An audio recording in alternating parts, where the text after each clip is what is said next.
Fire doors are part of a building's fire protection system, and they separate the building into compartments.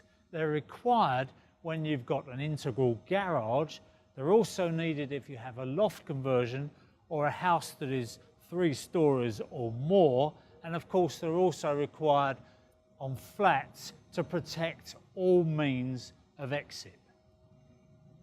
Fire doors must be fitted with an intumescent sill to close the gap between the door and the frame in event of a fire. Now, fire doors are tested to a standard.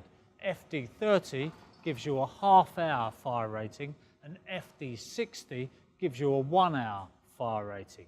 And for proof of certification, look for a plug or a label on the door. Fire doors come with fitting and maintenance instructions. Now, it's very important that the ironmongery is approved, specified, CE marked.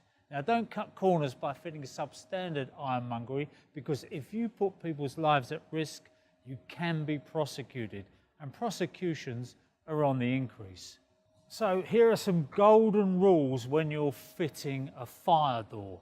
Do not cut in observation panels, glass panels.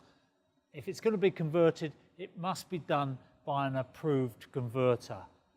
Don't use rising butt hinges, and also observe the gaps all round. You need 3 millimeters at the top and the sides, and a maximum of 10 millimeters at the bottom.